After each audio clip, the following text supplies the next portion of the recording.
రహదారి ప్రమాదాలను నివారించేందుకు వాహనదారులందరూ విధిగా రహదారి నిబంధనలు పాటించాలని జిల్లా రవాణా శాఖ అధికారి జయపాల్ రెడ్డి సూచించారు.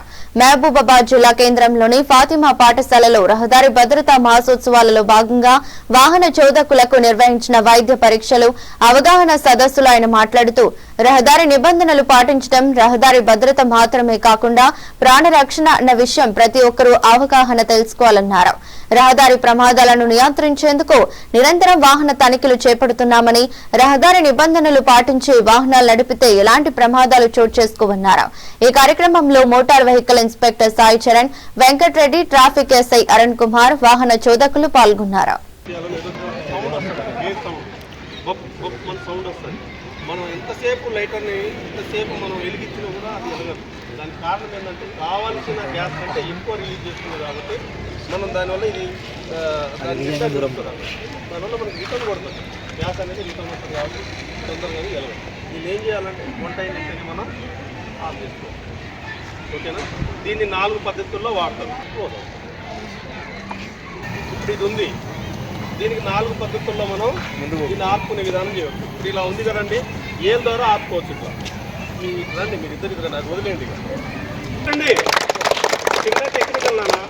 ఇదేంటంటే మనం ఎక్కడున్నా సరే ఈ టెక్నికల్ అంటే మన ఇళ్ళలో కాదు. దీన్ని మనం ఏం చేయాలి, మళ్ళీ గాలికి ఆపోజిట్ ఇలా ఉండి ఇలా పట్టుకొని వెళ్ళిపోవచ్చు. బయట ఏరియాలో ఇలా వెళ్ళిపోవాలి. ఓకేనా? మీరు మళ్ళీ ఆపోజిట్ ఉండాలి, మీరు కాలిపోతారు. మాసోత్సవాలు మన జిల్లాలో స్టార్ట్ చేశాము. 1వ తారీఖు రోజు కలెక్టర్ గారి ద్వారా వాల్ పోస్టర్స్, పాంప్లెట్స్ అన్నీ కూడా ఇనాగ్రేట్ చేసుకోవడం జరిగింది. ఆ తర్వాత ఒక్కొక్క రోజు ఒక్కొక్క ప్రోగ్రాం చేస్తున్నాము. ఈరోజు ఏంటంటే ముఖ్యంగా స్కూల్ బస్సు డ్రైవర్లకి అవగాహన మరియు హెల్త్ చెకప్ నిమిత్తం ఇవాళ జిల్లా వ్యాప్తంగా ఉన్న బస్సు డ్రైవర్లని ఇక్కడిగా తీసుకురావడం జరిగింది. మనకు డిస్ట్రిక్ట్ ఫైర్ ఆఫీసర్ గారు మరియు ఇక్కడ డాక్టర్ గారు మరియు డిపిఆర్ఓ గారు వీళ్ళందరినీ ఇన్వైట్ చేసి ప్రోగ్రామ్ చేయడం జరిగింది.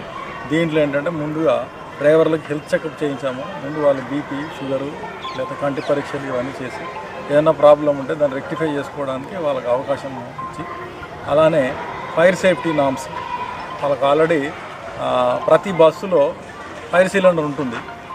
ఆపరేషన్ ఎలా చేయాలి, ఫైర్ క్యాచ్ అయినప్పుడు ఇమీడియట్గా భయపడకుండా ముందుకెళ్ళి ఫైర్ను ఆపే చాలామందికి ఏంటంటే ప్రాక్టికల్ నాలెడ్జ్ ఉండదు. ఫైర్ సేఫ్టీ సిలిండర్ ఉంటుంది, ఎప్పుడో కానీ వాళ్ళ బస్సులో యాక్సిడెంట్ అవ్వదు. సో ఎవరికి ఎక్స్పీరియన్స్ ఉండదు. మనకి ఎందుకంటే ఎప్పుడైనా సరే ఒక మనిషికి ఎక్స్పీరియన్స్ ఉంటే ఆ నాలెడ్జ్తో ముందుకెళ్ళి ఆర్పడానికి ప్రయత్నిస్తాడు. ఒక బస్సు చాలా మటుకు లైఫ్ టైంలో ఒకసారి కూడా యాక్సిడెంట్ అవ్వని వాళ్ళు ఉంటారు డ్రైవర్. కానీ మనం ప్రాక్టికల్ ట్రైనింగ్ ఇస్తే వాళ్ళకి ఆ ధైర్యం వస్తుంది. అందుచేత డిస్ట్రిక్ట్ ఫైర్ ఆఫీసర్ గారిని రిక్వెస్ట్ చేసి వాళ్ళ టీం తీసుకొచ్చి ప్రాక్టికల్ డెమో చేసి చూపించాము. మనము ఫైర్ సిలిండర్ ద్వారా ఫైర్ రాజేసి దాన్ని ఎలా ఆర్పాలా, ఫైర్ సిలిండర్ ఓపెన్ చేయడం ఎట్లా, ఆర్పడం ఎలా, టెక్నిక్స్ అన్నీ కూడా సార్ చాలా బాగా చెప్పారు. అలాగే హెల్త్ చెకప్లో కూడా డాక్టర్ గారు వాళ్ళు అన్ని చెకప్ చేసి ఏమైనా ప్రాబ్లం ఉంటే